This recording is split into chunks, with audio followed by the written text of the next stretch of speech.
We want justice. ಬೇಕೇ ಬೇಕು ನ್ಯಾಯ ಬೇಕು. ಬೇಕೇ ಬೇಕು ನ್ಯಾಯ ಬೇಕು. We want justice. ಎಲ್ಲಿಯವರೆಗೂ ಹೋರಾಟ MPSC ಹೋರಾಟ. We want justice. We want justice. ಬೇಕೇ ಬೇಕು ನ್ಯಾಯ ಬೇಕು. ಬೇಕೇ ಬೇಕು ನ್ಯಾಯ ಬೇಕು. ಮಾಡ್ತಿದ್ದೀವಿ. ನಾವಿಲ್ಲಿ ಕೂತಿರೋಲ್ಲ, ನಾವೆಲ್ಲರೂ ಪಶುವೈದ್ಯರು ಮತ್ತು ನಾವು ಈಗ ಇಲ್ಲಿ ಪಶುವೈದ್ಯಕೀಯ ಕಾಲೇಜಿನಲ್ಲಿ ಪ್ರಾಧ್ಯಾಪಕರಾಗಿ ಕೆಲಸ ಮಾಡ್ತಾ ಇದ್ದೀವಿ. ನಮ್ಮದು ಕರ್ನಾಟಕದಲ್ಲಿ ಏಕೈಕ ಪಶುವೈದ್ಯಕೀಯ ವಿಶ್ವವಿದ್ಯಾಲಯ ಬೀದರಲ್ಲಿದೆ. ಬೀದರಲ್ಲಿ ನಾವು 7 ಕಾಲೇಜ್ ಬರ್ತದೆ. ಬೆಂಗಳೂರು ಆಗ್ಬೋದು, ಹಾಸನ ಆಗ್ಬೋದು, ಶಿವಮೊಗ್ಗ ಆಗ್ಬೋದು, ಗದಗ, ಅಥಣಿ, ಪುತ್ತೂರು, ಬೀದರ್, ಇಲ್ಲೆಲ್ಲ ಏಕಕಾಲದಲ್ಲಿ ನಾವು ಇವತ್ತು ಒಂದು ಮುಷ್ಕರ ಮಾಡ್ತಾ ಇದ್ದೀವಿ. ಏನಕ್ಕೆ ಅಂತ ಅಂದರೆ, ನಮಗೆ ಘನ ಸರ್ಕಾರ 2019ರಿಂದನೂ ನಮಗೆ ನಾನ್ ಪ್ರಾಕ್ಟೀಸಿಂಗ್ ಅಲೋಯನ್ಸ್ ಅಂದರೆ ನಾವು PG PhD ಎಲ್ಲ ಮಾಡಿಕೊಂಡು ನಾವು ಪಶುವೈದ್ಯ ವೃತ್ತಿಯಿಂದ ಪ್ರಾಧ್ಯಾಪಕ ವೃತ್ತಿಗೆ ಬಂದಿರ್ತೇವೆ. ಈ ಪ್ರತಿಭಾ ಫಲಾನ ಆಗಬಾರ್ದು. ಈ ಟೀಚರ್ಸ್ಗೆ ನಾವು ಒಂದು ಸಪೋರ್ಟಿಂಗ್ ಭತ್ಯೆ ಕೊಡಬೇಕು. ಹಂಗೆ ಕೊಟ್ಟರೆ ನಾವು ಪ್ರತಿಭಾನ್ವಿತ ವಿದ್ಯಾರ್ಥಿಗಳನ್ನು ಸಮಾಜಕ್ಕೆ ಕೊಡ್ಬೋದು ಅನ್ನೋ ದೃಷ್ಟಿಯಿಂದ ಕೇಂದ್ರ ಸರ್ಕಾರದಲ್ಲಿ ಆಲ್ಮೋಸ್ಟ್ ನಮಗೆ 50-60 ಇಯರ್ಸಿಂದನೂ ಬರ್ತಾ ಇತ್ತು.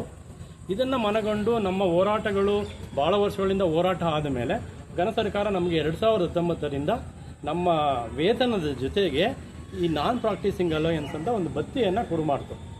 ನಮ್ಮ ವೇತನದಲ್ಲಿ 20% ಅದನ್ನು ಕೊಡು ಮಾಡ್ತಾ ಬರ್ತಾ ಇತ್ತು 2019 ಏಪ್ರಿಲಿಂದ. ಈಗ 2 ತಿಂಗಳಿಂದ ಏಕಾಏಕಿ ಒಂದು ಹಣಕಾಸಿನ ಇಲಾಖೆ ಮತ್ತು ಸರ್ಕಾರದ ಆದೇಶದ ಪ್ರಕಾರ ಸರ್ಕಾರ ಒಂದು ಆದೇಶ ಹೊರಡಿಸಿತು. ಆ ಆದೇಶದ ಪ್ರಕಾರ ನಮ್ಮ ವಿಶ್ವವಿದ್ಯಾಲಯ ಈಗ NPಯನ್ನು ಹಿಂಪಡೆದಿದೆ. ಸೊ ಅದನ್ನು ಏನಕ್ಕೆ ಹಿಂಪಡೆದಿದ್ದೀರಾ ಅಂತ ನಾವು ಕೇಳಲಾಗಿ ಅವರು ಸ್ವಲ್ಪ ಸಮಯ ಕೊಡಿ, ಅದನ್ನು ನಾವು ಸರಿ ಮಾಡ್ತೀವಿ ಅಂತ ಹೇಳ್ತಿದ್ದಾರೆ. ಸೊ ಇದುವರೆಗೂ ನಮಗೆ ಅದು ಆಗಿಲ್ಲ. ನಾವು ಎಷ್ಟು ಮನೆಗಳೆಲ್ಲ ಕೊಟ್ಟರು ಅದು ಸರಿಪಡಿಸೋಕ್ಕಾಗಿಲ್ಲ.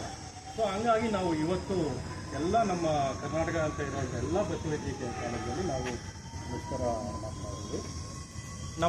ನಮ್ದು ಏನು ಅದು ನ್ಯಾಯಯುತವಾದ ಬೇಡಿಕೆ ಏನಿದೆ, 6 ವರ್ಷ 7 ವರ್ಷದಿಂದ ಕೊಡ್ತಾ ಇರೋದನ್ನ ಹಾಗೆ ಮುಂದುವರಿಸಬೇಕು.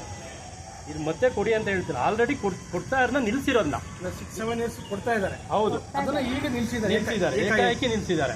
ಸೊ ಇದು ನಮ್ಮ ಎಲ್ಲ ಪಶುವೈದ್ಯ ವೃತ್ತಿಗೆ ಮತ್ತು ಪಶುವೈದ್ಯಕ್ಕೆ ಎಲ್ಲ ಅಧ್ಯಾಪಕರಿಗೆ ಇದು ಅನ್ಯಾಯ ಆಗಿದೆ.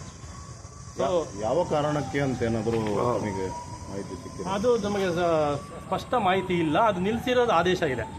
ಏನಕ್ಕೆ ನಿಲ್ಲಿಸಿದ್ದಾರೆ ಅನ್ನೋದು ಸ್ಪಷ್ಟವಾದ ಒಂದು ಮಾಹಿತಿ ಇಲ್ಲ. ಸೊ ಹಾಗಾಗಿ ಅದು ಮಾರ್ಚ್ ಏಪ್ರಿಲ್ ನಮಗೆ ಸಂಬಳನೂ ಆಗಿಲ್ಲ, ಅದ್ರ ಜೊತೆಗೆ ಭತ್ಯೆನೂ ನಿಲ್ಲಿಸಿದ್ದಾರೆ. ಸೊ ಹಾಗಾಗಿ ನಿಮ್ಮ ಮುಖಾಂತರ ನಮ್ದೇನು ಮನವಿ ಅಂತ ಅಂದರೆ, ಪಶು ಸಂಗೋಪನಾ ಇಲಾಖೆಯ ಸಚಿವರು ಕೂಡ ಭೇಟಿ ಮಾಡಿ, ಹೌದು, ಅವ್ರಿಗೂ ಎಲ್ಲ ನಾವು ಮನವಿಗಳನ್ನು ಕೊಟ್ಟಿದ್ದೇವೆ.